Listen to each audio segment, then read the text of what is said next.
All right, good evening, everyone. I'd like to call the regularly scheduled meeting for the month of November of the Board of Education for the School District of North Fond du Lac to order. The roll call, please. Chisholm. Kowalski here. Hack. Here. Streeter. Here. Will. It's chaos. We have it. Report on public notice, please. Public notices were mailed to the Fond du Lac Recorder.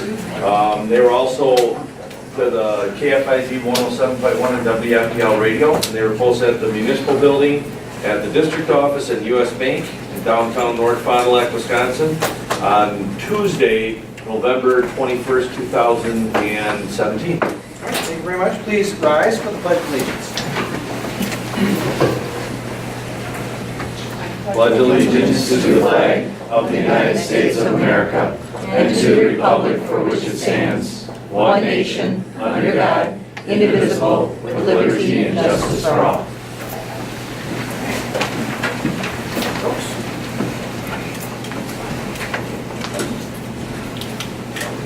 Minutes of the last meeting were distributed to the members in the members package last week. Are there any questions or any corrections to the minutes as they were distributed? Seeing none, they'll stand approved then as presented. Treasurer's report, please, Mr. Streeter. Cash balance on hand October 23rd, 2017, $103,000, $103,380.45. Receipts from 10/24 to 11/27, $234,810.62. Transfers from investment accounts, $1,600,000. Total receipts, $1,938,191.07. Expenditures 10/24 to 11/27, $1,572,930.73. Total expenditures, $1,572,930.73. Cash balance on hand, November 27, 2017, $365,260.34. Bills recommended for payment is shown on the attached list dated November 27, 2017, in the amount of $1,523,823.86. Bills to be approved at the November board meeting. Pre-approved checks, $1,994,910.01. Board meeting checks, $328,913.85. Total bills to be approved, $1,523,823.86. Mr. Streeter.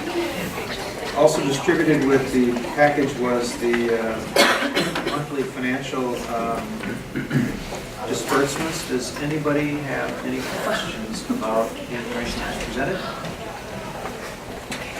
I have one.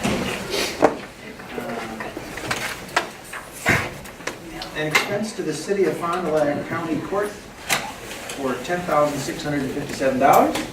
Sure, Maria, you can help me out with this. But what's happening right now is this has been going on for a while, and it's just starting to come up. I-40 or Interstate 41, and it's what's going on is that you have big box stores, Target, Walmart's, Menards, where they were being taxed or appraised, or assessed, if you will, at the value of not just their building, but the value of their business in the building. So the idea was the cities would assess like Target, because Target's in Target, that building and property is worth more than if Target wasn't in Target and it was just an empty store.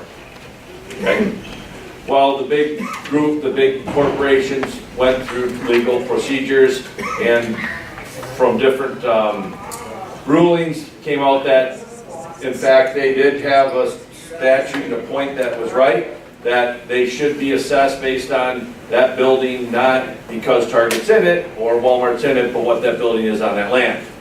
Thus, since this lawsuit began a couple of years ago, that's back payment for how many taxes, for 2 years, of back payment of taxes that we have to refund back that the city of Fond du Lac had garnered from them. Correct? Correct. So it could happen with more, we don't know. We'll see what happens. But So the businesses that are in our district would be Target and Target, Walmart, Holiday Automotive. A lot of it, what it comes down to, it's not those stores. It's the a lot of those buildings aren't owned by those companies or leased from big, big commercial real estate holders. So, like, I forget exactly what the name of that company was that we paid, but I think it was Target actually, but there could be more, but that's what it is. They won some legal battles that they were over-assessed, and that we have to refund the money. It's a bigger deal down like in West Bend, if you can imagine the stores there, and what they've had hundreds of thousands of dollars that they've refunded over the past few years. Okay.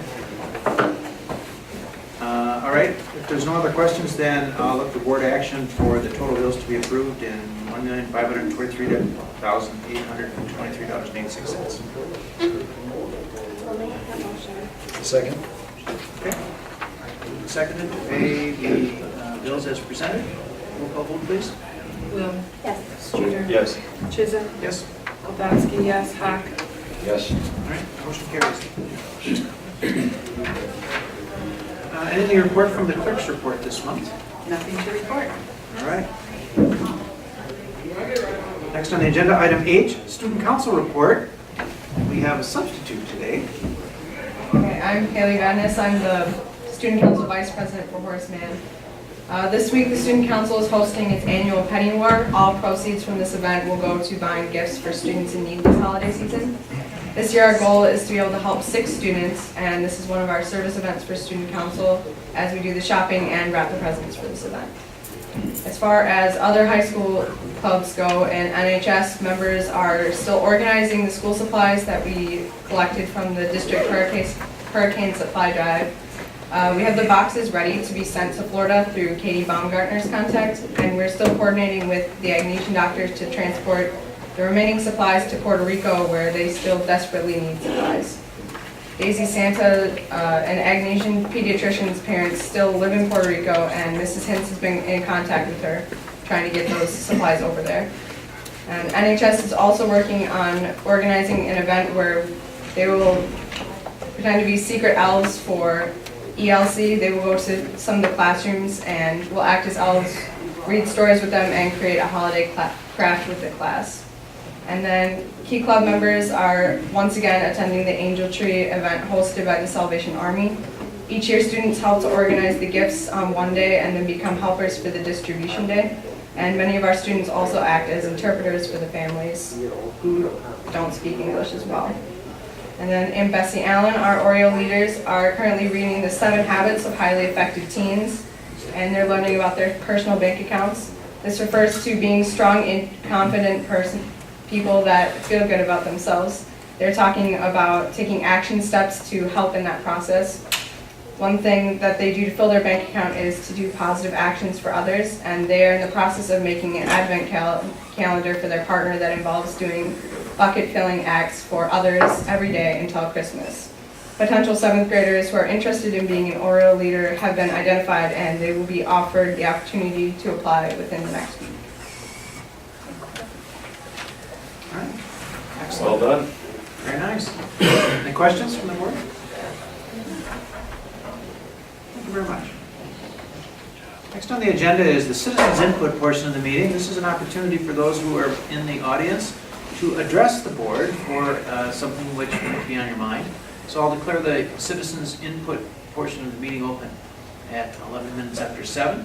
Is there anyone in the audience who would like to address the board on anything that you care to?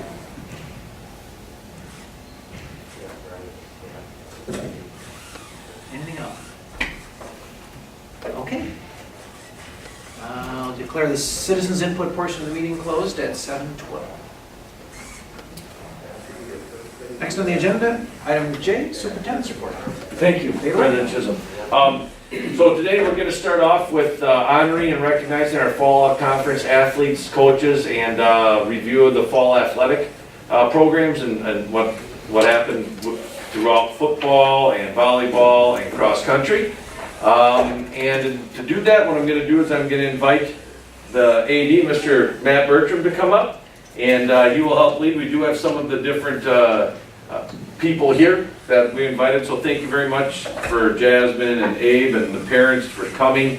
Appreciate it. And turn it over to Matt. I just want to before I do that is just thank everybody for coming, thank our coaches. I know football, we didn't have varsity, but we had a successful JV2 season. We're gonna have 2 teams next year, JV and JV2, and we're going back to varsity in 2019.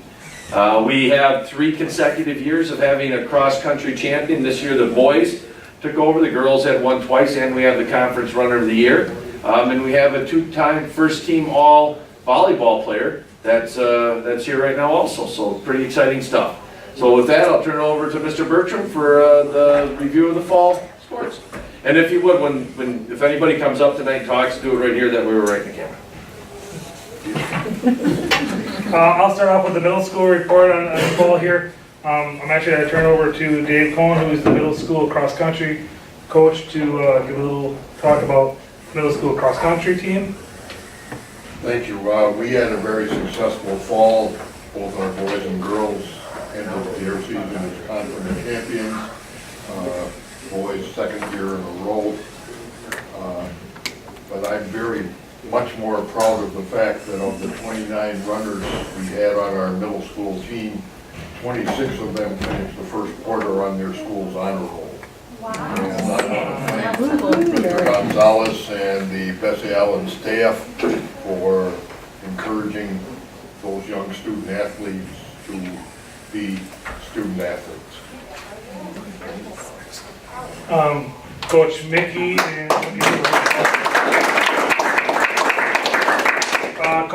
and Coach Yankee did a wonderful job with our middle school football team.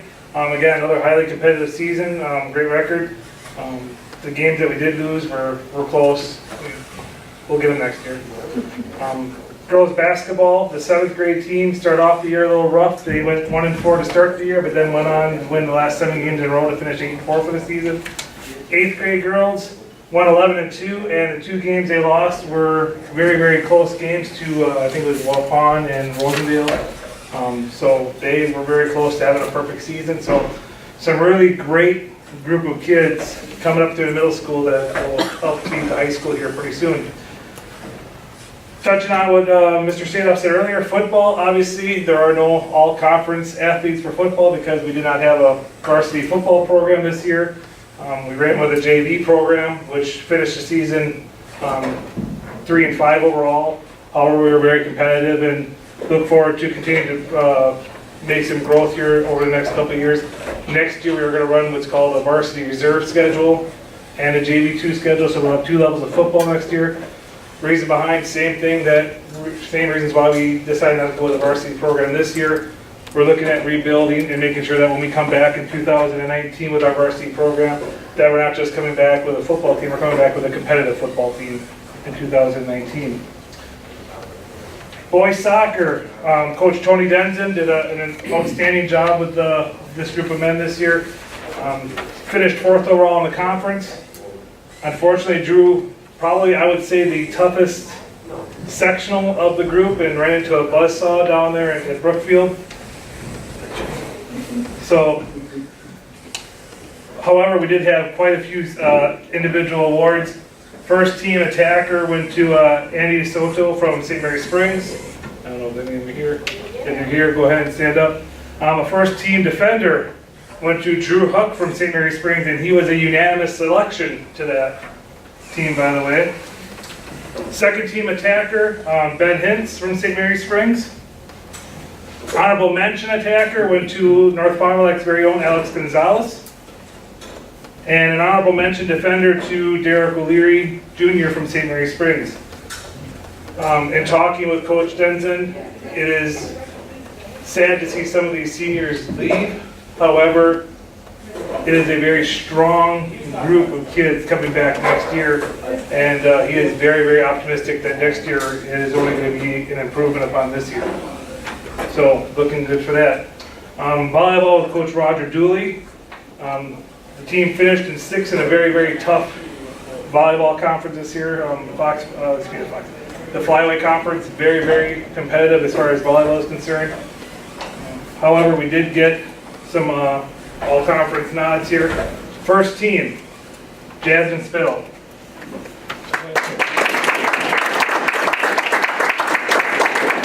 Jasmine led the team in kills, service aces, and digs. We had an honorable mention to Kayla Duell. And I think she's up at basketball practice right now, so. She was not only a team captain, but led the team in blocks. Honorable mention to Anna Miramonte, who obviously is not here right now, but she's in our next position. She made honorable mention even though she had a very shortened season due to injury. So just to show the kind of caliber of athletes that we have in this school, to be able to get that on a short season is still very incredible. I saved cross country for last for a reason, namely because they're going to take the longest. Coach Doug Forsythe, what can I say? I believe Mr. Sadoff put it earlier in one of the meetings here that he is basically turning North Fond du Lac into McFarland, USA. We have an incredible cross-country program. Coach Cohen at the middle school, great job. Boys, first place in conference, and it wasn't even close. They demolished in the conference this year. So that right there, I think, deserves a hand of applause.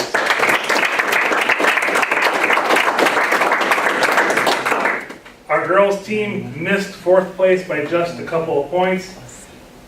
Looking to keep on improving there. Just awesome work there. A great season means obviously we have many individual awards. First team all conference awards. Diego Charbonneau, Xavier Lassay, Brandon Anderson, and Faith Pebbles. All first team, all conference. And before you go farther, Coach Forsythe, did you explain how you get first, second, how they vote on that, or not? Yeah, cross country is different. We don't have to vote. It's all based on performance. So at the conference meet, the first 8 runners are first team all conference.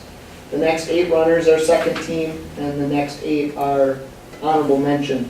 So I like it because it's clear cut. It's not a popularity contest. It's based on how you perform as a conference meet. So it's a well-earned award. No politics. And if you look, just to kind of to get an idea of how strong our boys program is, they only count 5 scores. And if you count the first, second, and honorable mention boys, there's 7 there.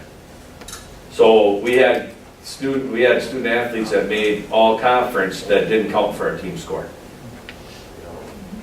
Yeah, all 7 boys made the all conference team.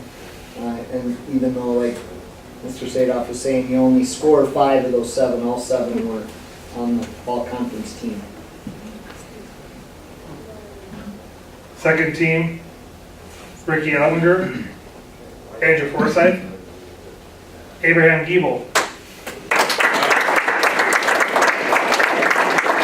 We had a girl there too, we had Romaine Fryan. I think I said that right? Yep. Okay.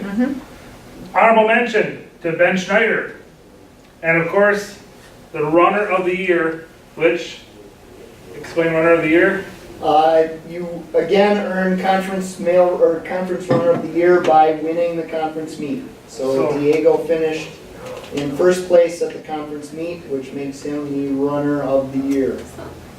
And we got him for a little while longer yet, so yeah. More great things to come from that. Well, and he continued on and finished second at the sectional, which qualified him for the state meet.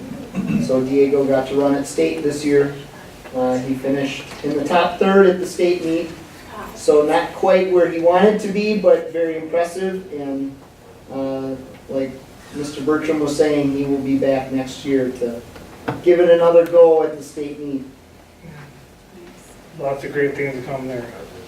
To preview our winter sports, wrestling will get started tomorrow night with their scrimmage up at the high school tomorrow night.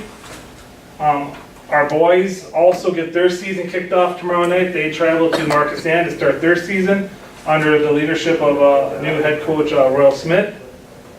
And our girls, who have already been in action, are actually 6-0. The JV2, the JV, and the varsity programs all have 2 wins under their belt already to 0 losses. Under Coach Gary Thiel are doing a great job so far to start the year. And one of our newer sports that's being recognized this year, powerlifting, also gets their start off in their first competition this upcoming Saturday under leadership of Coach Tom Moffey. So, I do have one more thing to indulge here in front of the board here, is I do have a presentation to give an award, and I'd like the Oriole Nation President, Joe Miramonte, if you would join me up here in front of the camera here, I guess we're kind of losing camera nowadays. But this is just a recognition here, just a little plaque and a token of appreciation in recognition of all that Oriole Nation does to support the student athletes of North Fond du Lac. The Wisconsin Athletic Directors Association would like to present this plaque to Oriole Nation as a way for me and all of the athletic directors to say thank you for everything that Oriole Nation does to support the student athletes in the school. We would not have those highlighted names up there if it wasn't for the help of all the members and all the parents and of people in Oriole Nation helping us out to do these things. So thank you so much. We really appreciate it. Thank you. With that, I conclude my presentation. Excellent. Does anybody have any questions for Matt? Or Coach Forsythe? It's like I'm back teaching math again.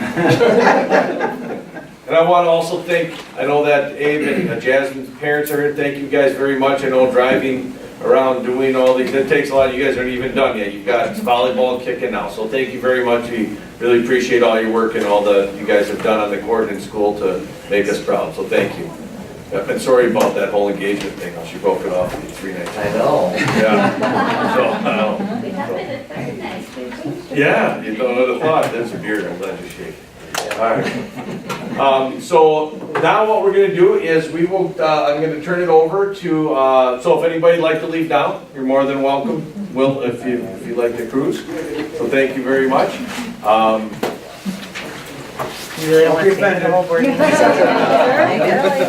Pretty normal. Thanks for coming, guys. All right. So at this time, I'm going to turn it over to Adam Broden. Adam Broden's our director. Thanks, Joe. Our director of teaching and learning. Adam's probably the #1 cause for Adam to be hired is to make sure that our goals of the district are followed through and that our children and the people that we serve receive what we what we're supposed to. That includes goal #1, that every student gets better in reading and writing, literacy. Goal #2 is that all students are exposed to high quality instruction in every class every day. And #3, that we help to cultivate and to preserve a happy culture where people believe that what they think and what they do matters. One thing that's happened in the past, I think this is 5-6 years, we all know accountability is a huge word out there. And what's gone on is our state has really wrestled and to develop some sort of tool that as a parent sometimes, or even as a teacher, an administrator, when we get a report card, it's hard to take everything that one does in a student's life or everything a school does and put it into one number. There's so many different variables. But what I think the state of Wisconsin did is I think they've done a pretty good job. They've figured out, they've looked at, okay, we're going to look at 4 different elements: achievement, growth, meaning how, if you get a kid here, achievement is at what level is every child able to do different tasks. And by the way, we have a person sitting at that table, Miss McGill, that's McGill Freeman, that we have that as a scholar, correct? Is it Miss Fadness? Yes. Yes, and could you explain what that is, since we're talking about achievement? She's probably our highest achieving student here right now. Yes, she is. So Haley last year took the PSAT and scored very well, and then received a letter summer. Haley, what summer? Yeah. Saying that she was being commended for her national score for the PSAT. So she's extremely close to being a National Merit Scholar, but what she's called is a commended student. So we're very proud of her, yeah, her future. So that's that first level achievement. Then we go to growth. When a kid comes in, how much did they grow under our care, like that value added? Then closing gaps. So we have white, non-poor is the one group that everybody's associated with, is how close to the state average are our special education or students of color or students that are so economically challenged, how close are they to that group? And then the last one is on-track graduation, which looks at 3rd grade reading, 8th grade math, attendance, graduation rates, and other things. So those are looked at every school, and then next year it's going to change and there's going to be some additions. So this is and as I said on to Greg Stensland, the way we view this is it's a flashlight. It's something that shows us information of what we can do to improve, not a hammer. I know that there's some entities and politicians and different groups that want to look at this as a hammer to hammer public education and look at what we're not good at. But what I can tell you is that our scores, we know that we can continue to improve, but I think there's a lot of things that we can glean from how we have continued to grow. I'll turn it over to Adam to explain a little bit about the report card at each school and our plans of what we're doing and to answer your questions. Anyhow, I'll just start off by just going through a little bit of what goes into the report cards, piggybacking off of what Aaron said, and then kind of leave it with questions for you guys, and I'll probably touch on some of the changes for next year and what's on the horizon. So yeah, basically looking at our district report card there, and this is very similar to all the report cards. The high school's got a little bit different there. That top piece is the achievements. That's looking at students on our state assessment, so either the ACT or the Ford exam or the alternate assessment, the DLM, and what students were at the various levels of achievement on those exams. And across the board, and you saw this in some of the information that went out across the board, we know that this is an area that we have to get better at. And we're significantly below that state average, so we want to keep getting ourselves closer to that state average. And once we start to get there, then we're going to see the next 2 areas start to dip because our growth and our gaps probably won't be as good as that achievement goes up, just kind of mathematically speaking. So the second area there, district growth or school growth, if it's a building, like Aaron mentioned, that's the value added piece. So our scores typically for all buildings in the district are above the state average.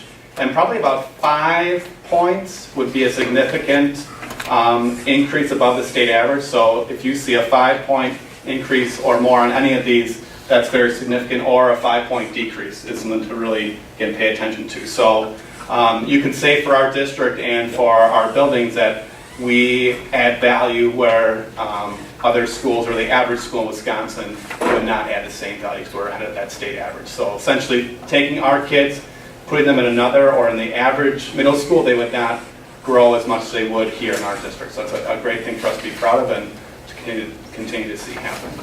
And then the closing the gaps piece, that's looking at, again, it might look at a subgroup, say if this group is special education, it would compare those students in our district in special ed to students across the state who are not in special education, and compare those 2 scores and see how, where that difference lies.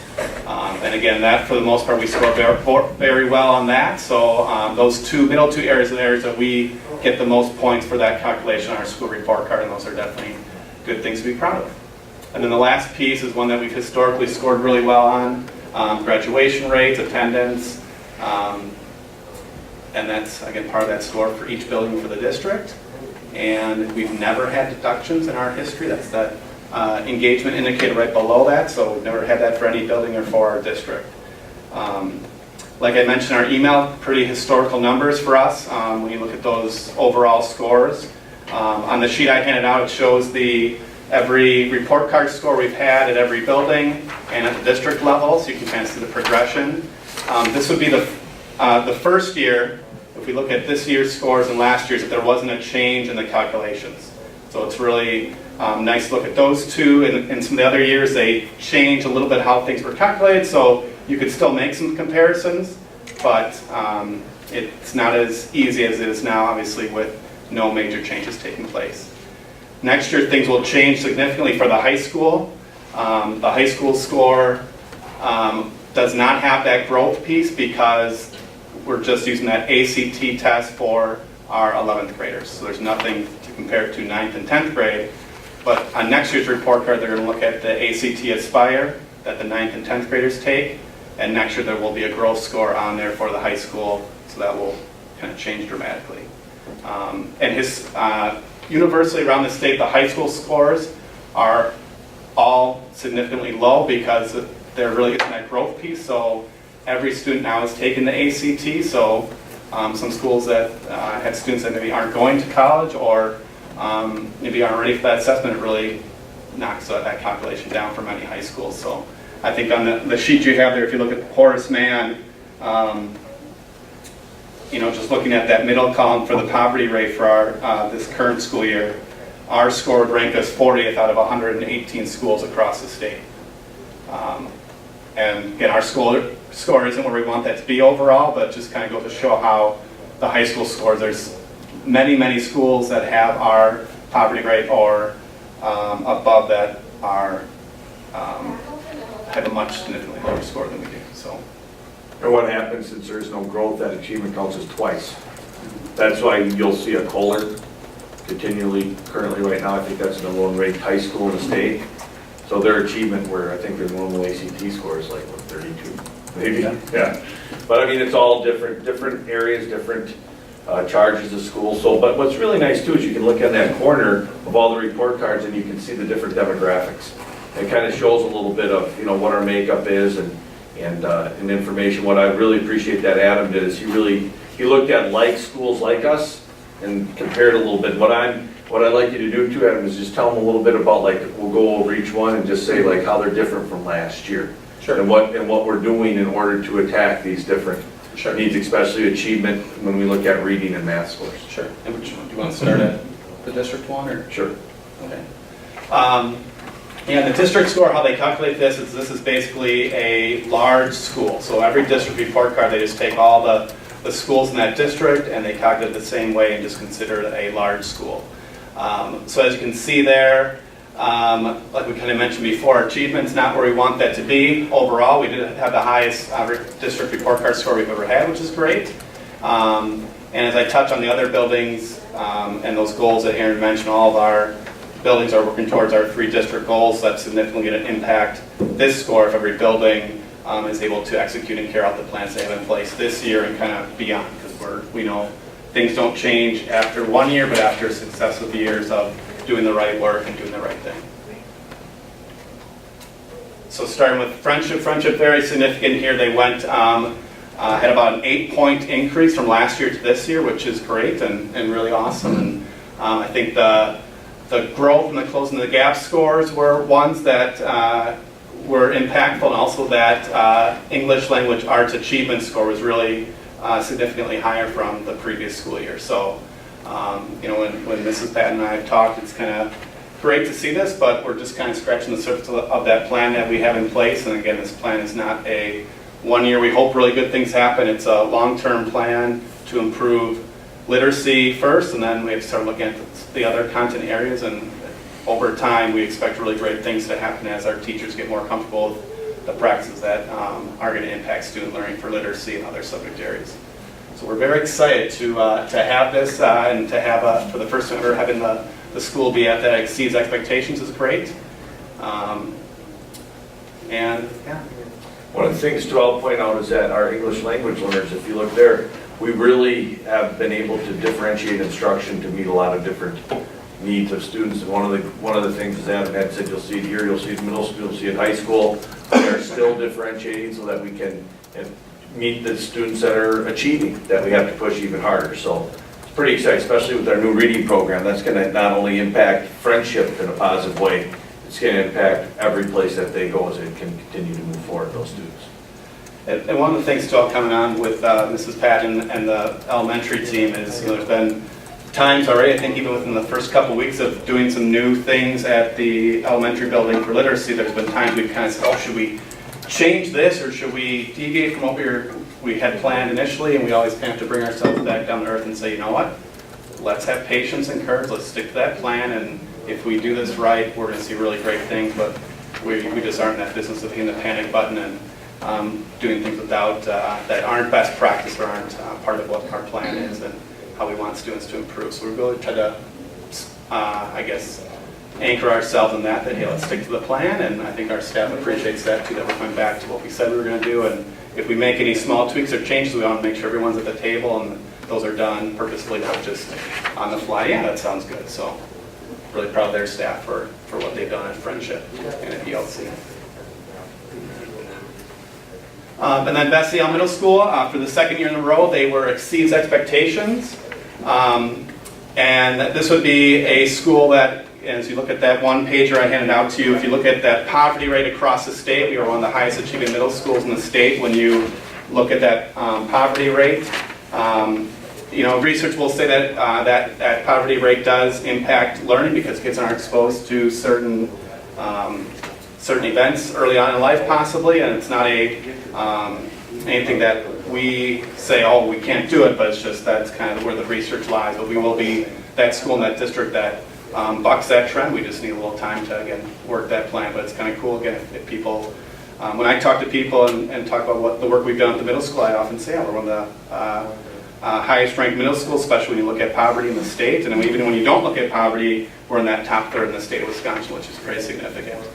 Typically, middle school scores across the state are a little bit tougher, so it's harder to get into that exceeds expectations range, but our middle school's been able to do that, again, with some work that we've done for the last few years with literacy that has carried over. And probably our biggest, I had to look in there and see what happened, why our score went down about a point from last year, but really the piece that hurt us was our math scores. Historically, we've always had better math scores than the ELA scores. This year was probably one of the first years that wasn't the case, and we're kind of monitoring that, or I've been looking at that data to see, okay, was this a fluky year? We're not going to hit the panic button and say, okay, we need to blow up math and do all these different things. The middle school math team is aware of what happened in the state assessment, and when I looked at our local assessments, our kids did what they've done every single year for math. It was just in the state assessment they didn't perform where they had been or show that growth. So that to me kind of speaks to, okay, maybe we didn't set up our kids as adults for that day or those days to do their best. So we'll relook at that and make sure that our kids are set up for success.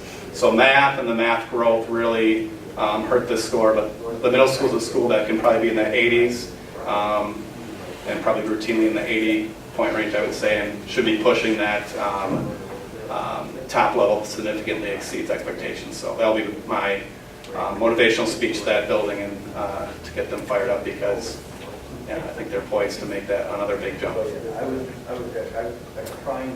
And then the high school, like I mentioned before, really this calculations are really tough on high schools across the state.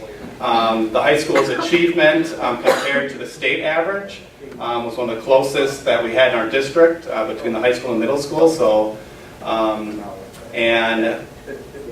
I think there too, and really all the buildings, we have very specific purposeful plans that we have set out, and we talk routinely as a admin team about it's really great to have these plans written down, but it's really important and invaluable that we act on those plans and don't just have those be a piece of paper that we wrote at the beginning of the year and don't come back to weekly, monthly, and continuously with our staff and ourselves. So we've really tried to hit that home, and we know that as adults, we need reminders, and we need to come back to those things that are big, impactful things. So the high school, again, all three plans we have in our district are going to impact these scores, and I think the first thing we talked about when these came out was that, we have some good things, some good scores, historically high scores, but the first thing we need to do is get better. So we're going to be doing that this year and beyond. Kind of a lot of information. There's, I think, an 80-page document on all these report cards and all the different nuances. So definitely lots more information out there. But I'd love to just take any questions you guys have or any comments. So I'm having a hard time wrapping my head around, like, the high school, who has a great graduation rate, but yet doesn't. I don't get that. And one thing we're starting to see, and it's been really great talking to our teachers, is when we look at grades or even graduation requirements, do those reflect skills and knowledge that kids need to have? And a lot of times we're seeing that the grades a student receives does not match the skills that would maybe match that grade. So if you said like a C is average, well, would they have average skills? We're finding that's not equal. Or if they get an A in a class, does that mean they have really excellent skills in reading or math? We're not seeing that match up. So, and staff is starting to realize, okay, we need to kind of have that conversation and think about what do our grades mean and what actually do we want students to learn. So actually tomorrow we're starting one of our meetings carrying from last year where we're going to really get purposeful about what we expect students to learn. And we're starting with ELA and math, and this will be, I just scheduled 34 meetings across the district, K through 12th grade, and reading and ELA, just to start to fine tune, okay, what do we want kids to know in literacy, what do we want them to know in math for each grade level, so that we're not saying, well, we want kids to hand in homework and do this. Yeah, those things are important, they'll do that, but here are the skills, the high leverage skills we want kids to have.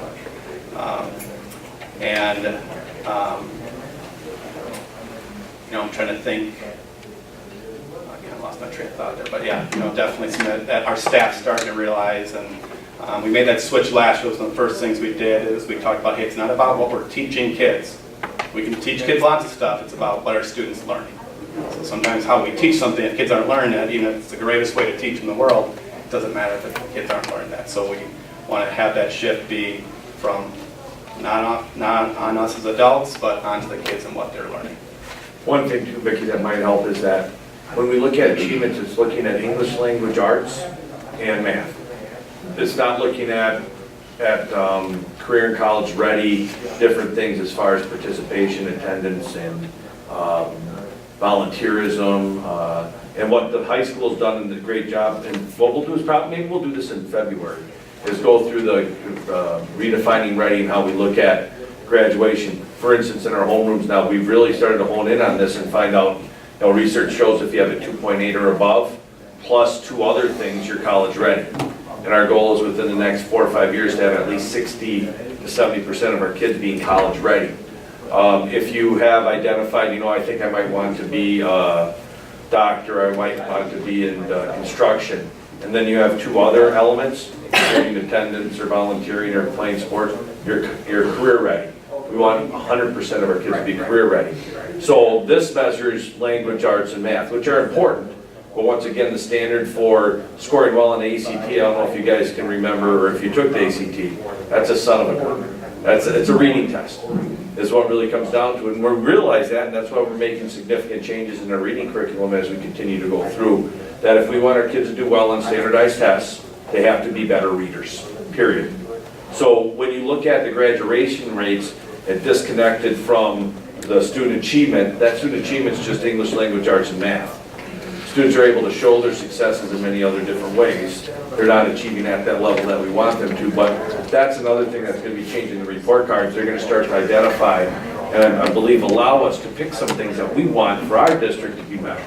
Like how many different school-to-work opportunities, or how many different, you know, our clientele in this district is different than Kohler's clientele, than Glendale Nickel, or, you know, than the Nicolet's clientele, than Eau Claire. But that's all right, it's just different. Doesn't mean it's good, bad, or different. What I'm really proud of is our ability to have kids go to Big Ten universities and, you know, other prestigious universities, and have kids that go into the trades, that go into the military. We have students that will be eating out of feeding tubes their whole life. So we have a whole conglomerate of students that we help learn, but that disconnect, reading, period, number one thing, literacy, and that's something that's our number one goal that we're continually addressing all the time.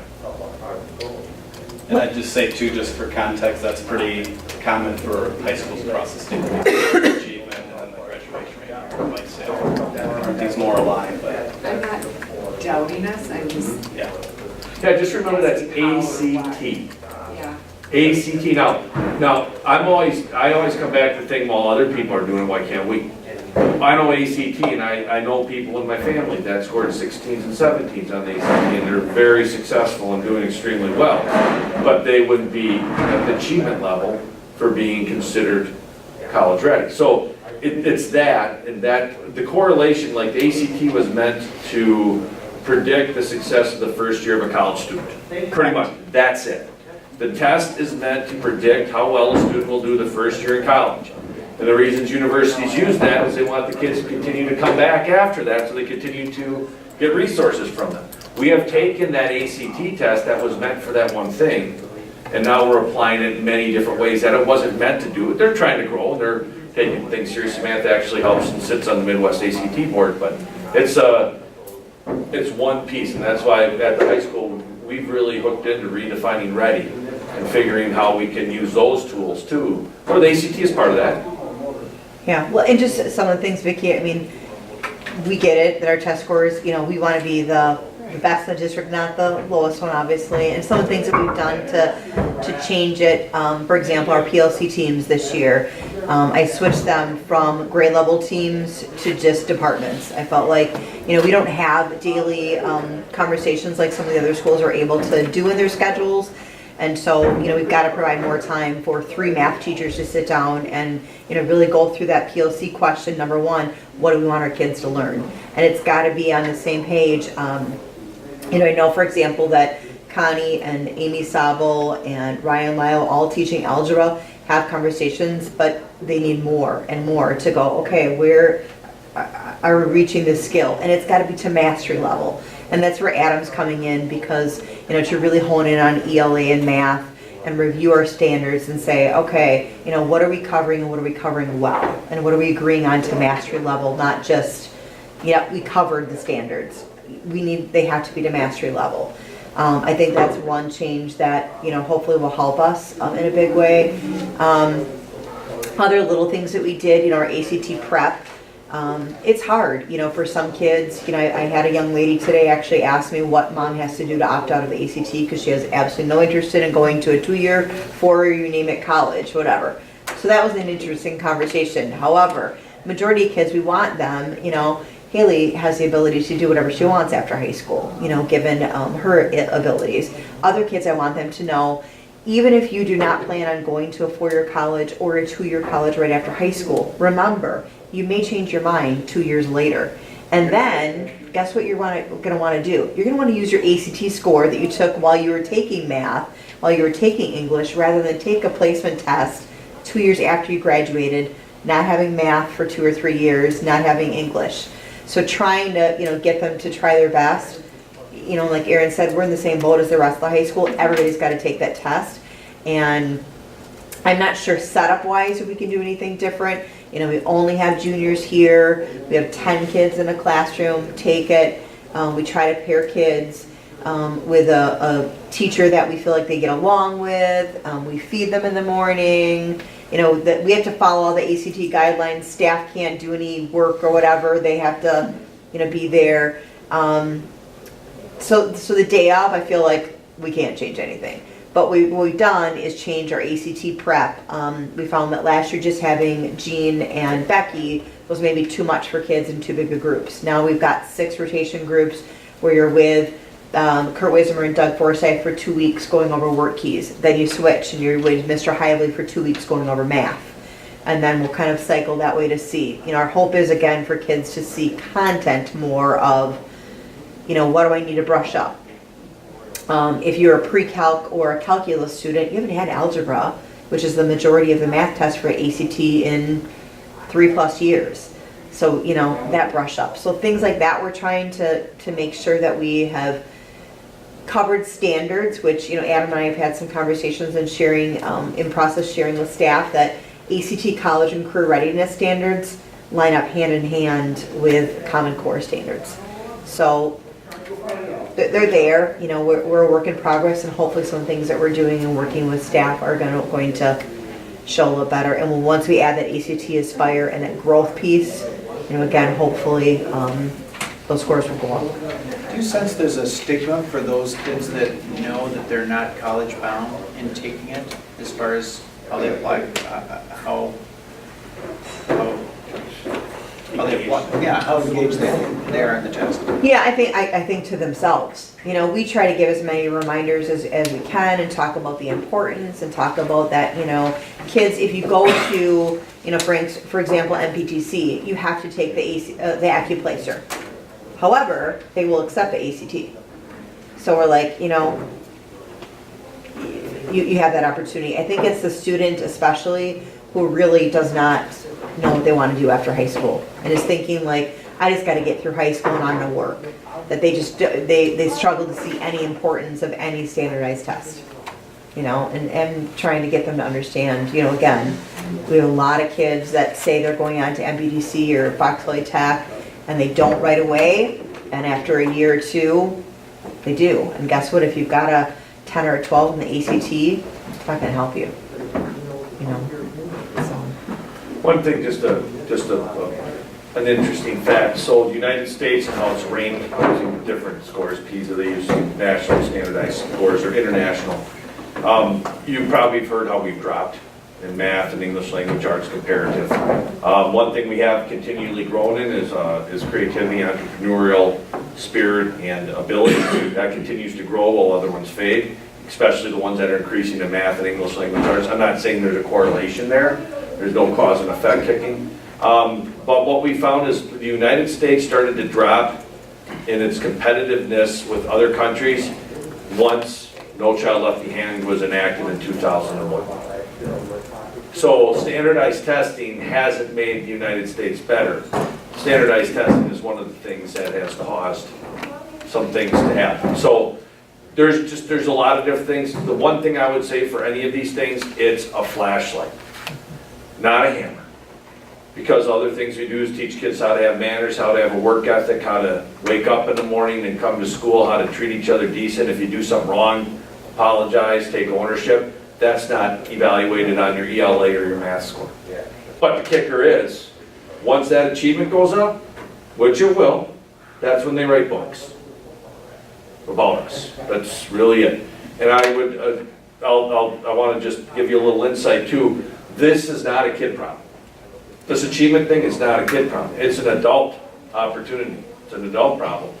Where we have, we're doing Lucy Calkins and we're doing reading to a whole different literacy. And at the elementary school, one of the things that floors me that I love is we have teachers now that are saying, my kids are doing more than what I expected them to do. So we're going to start to expect more out of kids just because you might not be going to college or just because you might not think what you want to do. It doesn't mean you can't do really well on this too. You can read, you can do this well too. So we don't need to change our kids, we need to change us. And that's what we're working on. Extra parts and tools. That's part of that curriculum work too, that, you know, it's not about what we want to teach, it's what our students need to learn. That's kind of looking at, so that's an adult thing. That's not the kid's fault, it's our fault, and that's what we're going to improve that. And it's not American to want to have stupid kids. I think, you know, that when you look at Common Core, people still, their conversations about the Common Core and the ACT, and I mean, sometimes I struggle with that, but there's nothing wrong with expecting a lot out of our kids. Even if they don't meet that bar, the higher you set the bar, the higher they're going to reach. So what we're seeing in our country and what we're seeing in our district is that we're expecting more out of our kids. Does that mean they're going to always hit that bar? No. But they're going to get farther than they were before. And as adults, we start to see that when you believe in a kid and the kid believes in themselves, that efficacy is huge. It comes down also to relationships, where the happiness comes in, that third goal.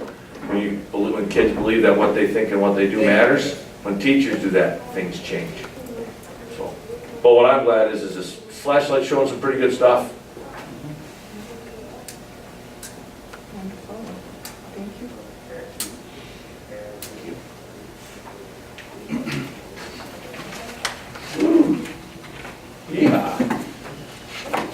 I want to thank Adam too, and the team. Adam did a great job. We had our original report cards come out, and there's a big change. I wanted to get a little enthusiastic there. We used to send reports to DPI. We have Skyward, there's Power School, there's Infinite Campus.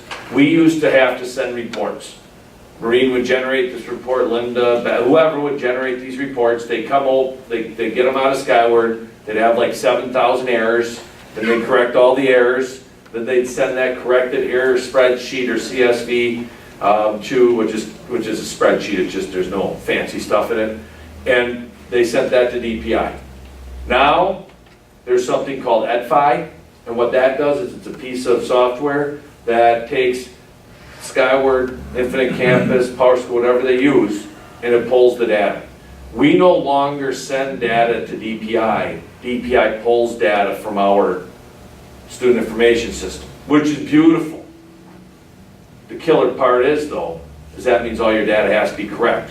How you take attendance, how you set up your attendance, what you count as full and half days, how all the stuff goes has to be set up right. And if it isn't, it works for us because it's kind of like golfing. Before, if you would have a slice, which means you hit it to the right, on a golf course you just aim left, and it's going to go down the middle hopefully, right?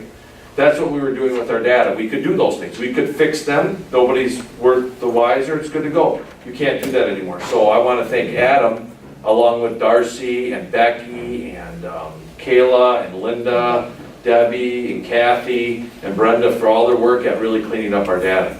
We actually have, Darcy's going to be doing more and more because Skyward's changing this interface too of working with the data. Because once we get our data clean and reflective, it makes it easier on us, and then we'll be good to go. But Adam did a lot of work with digging in and finding out we needed to fix some things so that we were truly represented how we should be. So I want to thank you for that too, Adam. Nice job, Adam. Did you hear that? I smiled. And his kid's 12 today. His son's 12 today. All right, so moving on. I met with Greg Soliday and Dave. We're looking at pretty much the friendship project right now. We're looking at getting all the finalized plans together. We're about 75% there, getting everything done, go out to bid by the 15th of January. Bids then come back in the beginning of February, and then at the beginning of February we go, and there's a whole process. And I want to talk about that process not tonight but next week. So Greg Sabo, we talked, and we're almost at budget. We have some things that we're looking at that Bray is doing a great job pushing the envelope and doing some amazing things. But we're looking at some things, not giving up on structural things, not giving up on design. For instance, the nano walls. Okay? The nano walls are unbelievably expensive. Like, we're talking Mercedes-Benz stuff. Okay? Or Porsche. So, what Port Washington did, and I'm going to give these to you, Carrie Jo, what they did is they found a different solution that would, if we would go with this solution, save us $150,000. And it's pretty much similar thing. It's just the nano walls are like this. They're glass that are accordion. So the whole thing opens up here. We might only have like 16 feet of the wall open up. But you still can see through it. So like that, and then there's a couple other things. Well, we went through and kind of did some big overreaching things. Doesn't look like the Y right now currently is going to be part of the option. I haven't talked to JJ, I've got to talk to him, but the Y is $890,000. The portion of the Y to build that. We would keep the cardiovascular area and the walking track. That would still stay there, but that Y front part wouldn't be, so that'd be saving about $890,000-ish. So we're looking at it, and currently right now, I think we had a $25.7 million budget for the construction costs for Friendship. We're at about 26.1. So that's not all that bad. We're thinking that's pretty good. We're within between 1% and 2% where we're at. So what's going to happen is next week, and I know, Steve, I know that you can't make it, but the rest of you, can you guys make it at 7? You can't make? First Monday, so is Bill Ford. Okay. You three guys make it? Next week, Monday? Yeah. It's pretty time sensitive, and I could fill you in. We'll be here probably for a couple hours, and I told Steve he came in today and I could fill him in more beforehand. I want you guys to see those plans. I mean, the work teams have done an awesome job, and now it's kind of tying it together. See those plans, have a conversation about process, and then, look at the bidding, what that's going to be, and then that way you guys feel comfortable with what's going on. One thing that, I could talk since you guys are here right now, the process that I think might be beneficial is the board would, like on Monday, would look at all those plans. We bring that stuff back again on the 18th, which is our board meeting, so we'd spend time go over that. So if you guys weren't there, we could share a little bit more of the board. I would like the board to kind of educate the other board members that weren't here so we can kind of maybe go through it twice. But then they go out to bid, and then I think ideally, quorum is 5.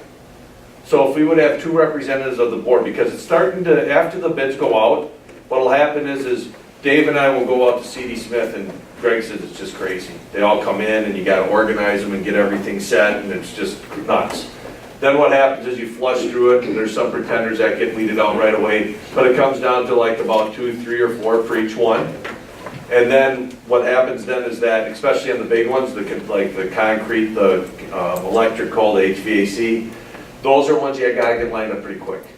But with the bidding process, you start to learn things, because the bids that people come in, they think of things they could do different that might be better. So you start to learn different things, and then within the scope, they have like a rubric, they call it a scope. But then they would evaluate these different things, go back and talk to them, kind of massage the prices a little bit. Is this your best deal? And then after that, they would have Greg and the CD Smith team would kind of get it down to 2, 3, but have like 1. And then if we would have, I would personally, I think it would be great if we had 2 board members.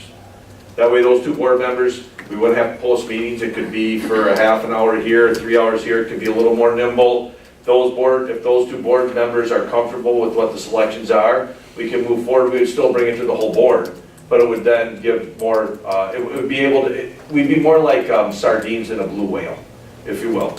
Instead of having everybody to get together to learn everything, if we had two board members with Dave and myself and Greg and Allison from Bray to kind of make the big when we look at selecting those, say, yeah, we're confident in recommending this for the board or recommending these for that, I think that would be ideal.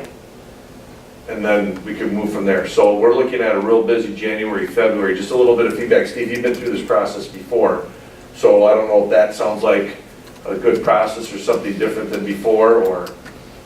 Well, we did basically the same thing, only the board, all the board was there. We did it as a regular board meeting, and what I remember was just a couple meetings as far as actually accepting the bids and deciding, on who was doing stuff. Though we did a little bit different process that way, but then there was recommendations from the contractor as to who they thought would be good if it wasn't the lowest bidder.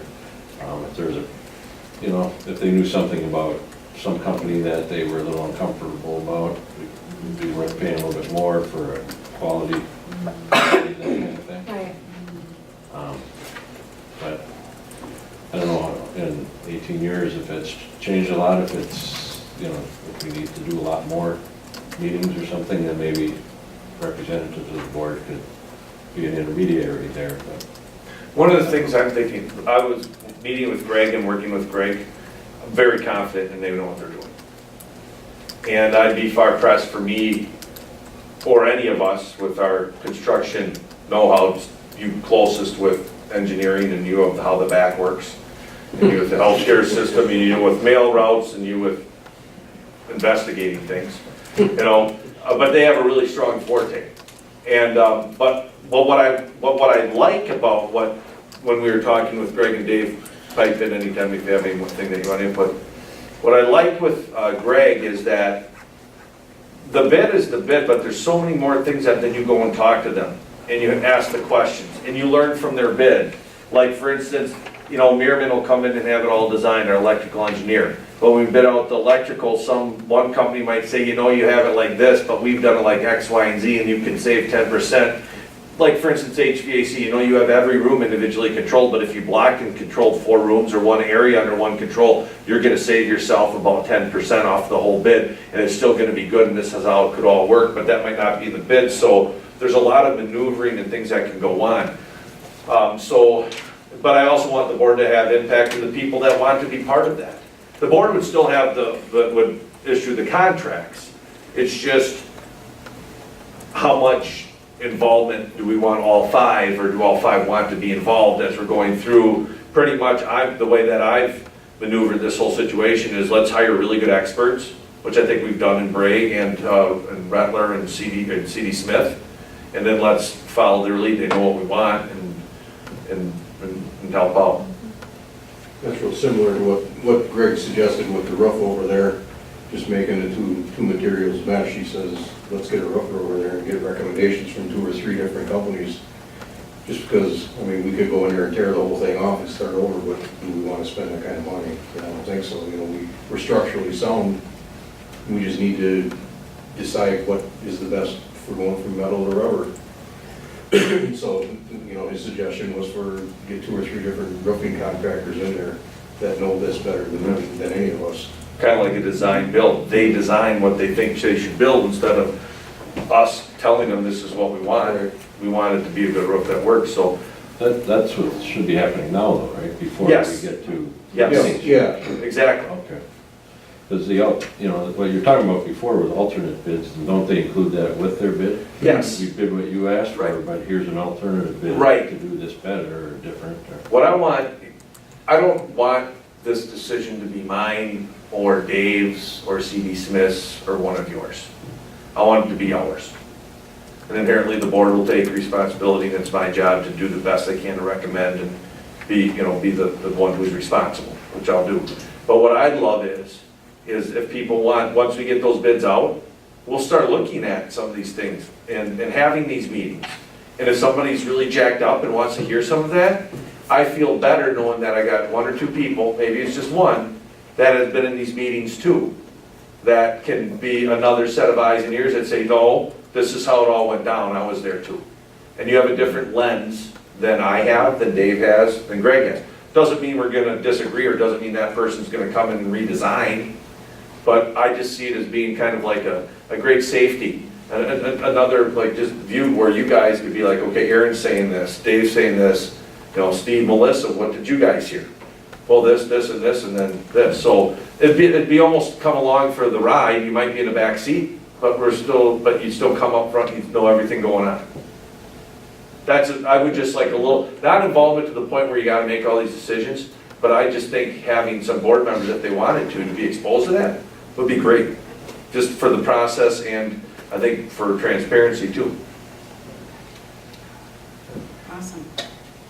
Yeah, I don't think the question is, should we have 0 or 2?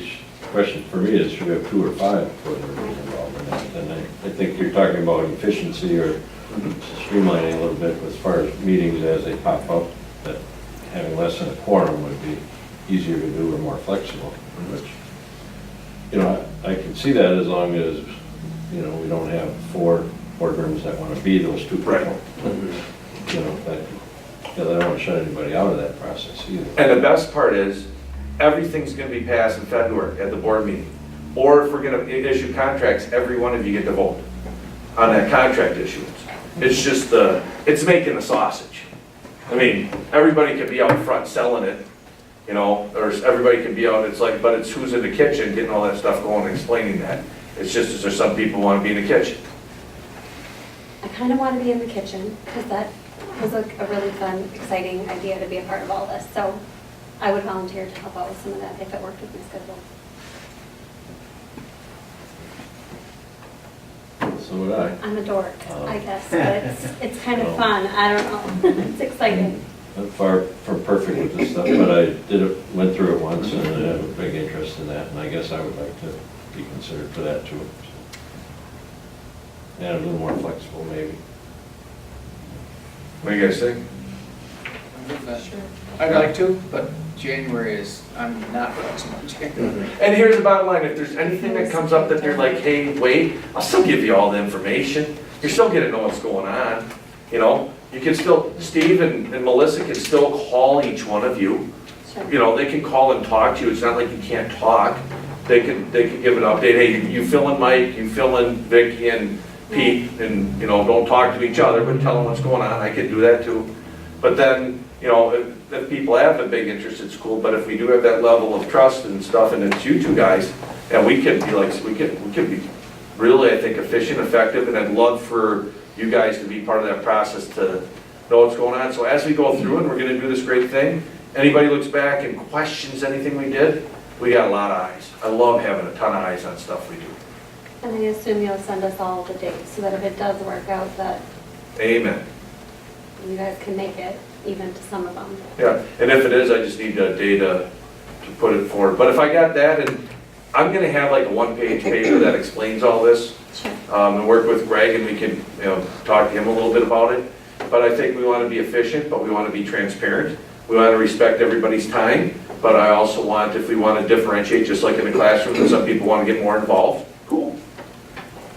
I think Greg's biggest reason for only having a couple was exactly the timeline, getting everybody together, because we're getting short on time now with the holidays, you know, and, I mean, I took it when we were going to C.D. Smith that day, we're probably talking 3 to 5 hours just sitting there. Oh, yeah. So, I mean, it's burning a day, Yeah. you know, and I think that was his biggest concern, we're trying to get, you know, 7 to 10 Sure. people on the same day.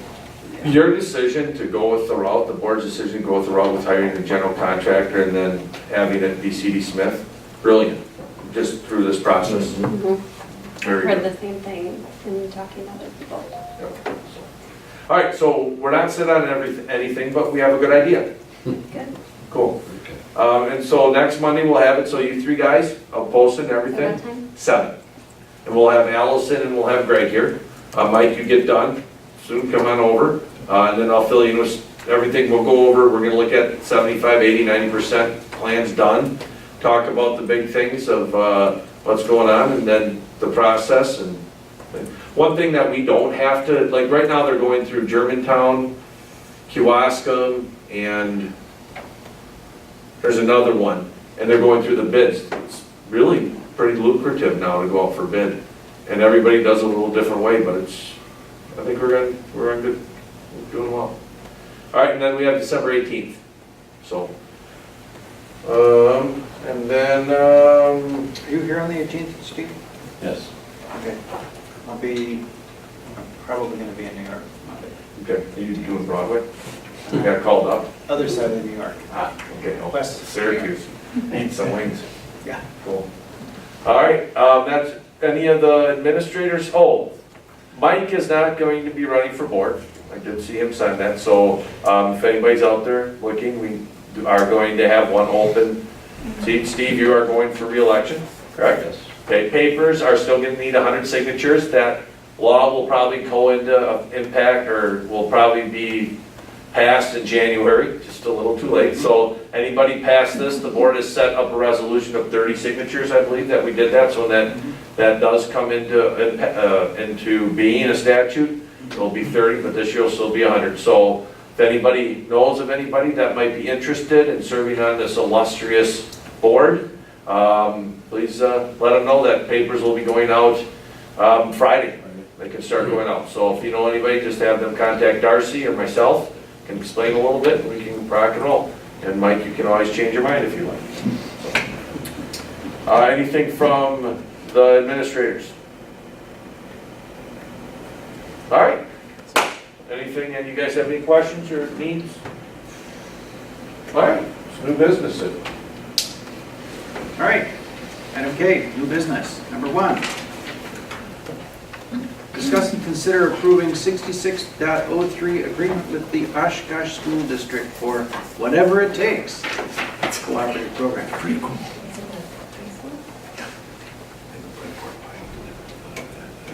All right. So what this is as I had written in there, this is the program that's taking our special education students that need more of a self-contained area. They've been up there, we're saving resources. And Debbie, what's your initial impact or thought of the program? Well, we've got one that's, we've got meetings all set up for one of your students to transition back already, but we also have one in waiting. So right away, John Sikora, if that's a name that many of you remember, started the Elmwood program, was hired by Oshkosh and set up this program up there. It's at Most Blessed Parish. It's right across from the Hardee's and Oshkosh Police Department up there on High Avenue, the 3rd floor. It's no longer a school up there. They've got the whole 3rd floor in the gym that they're using, and so they have 16 Oshkosh students, 6 of ours, and 2 from Neenah currently in there with the staffing, and it's K-8. Their hopes are that by the end of 8th grade, that many of those people will not go on to needing those services by high school and will be able to re-enter. And we have our first one that we're talking about already in a week and a half, right? So do you think it's a good program? So far, so good. We've had 5 students that we knew from Elmwood and 1 from out of state transfer right there that moved here that had been in a very similar program. Also some other employees you might know, the Duffys, Mr. and Mrs. not only do they drive our students up there, but they also are instructors and support staff up there, so. I think it's been a good fit. Quite a savings from, Yep. All right, so the recommendation is to approve the agreement with the Oshkosh School District to participate in the Whatever It Takes program. Any questions from the board?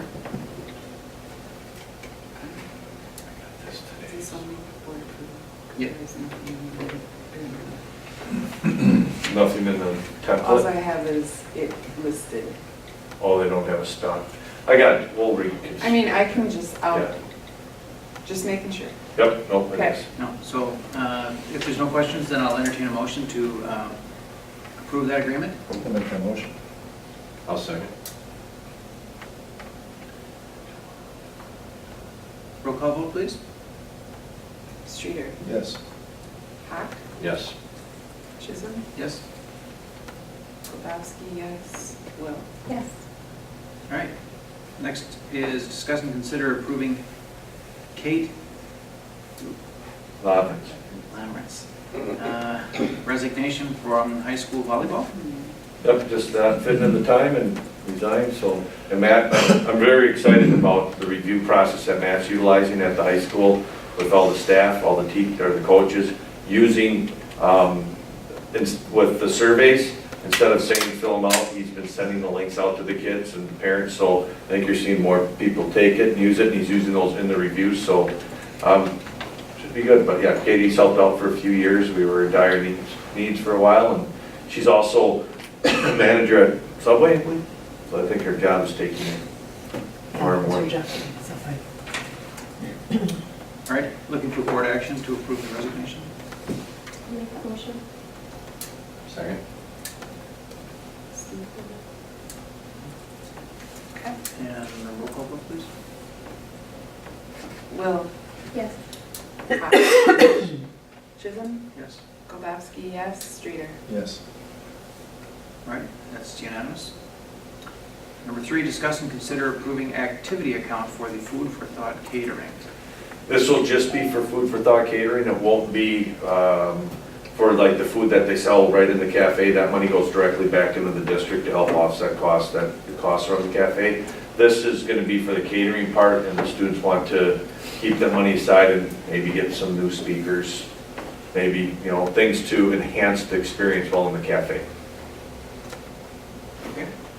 What type of catering are you talking about?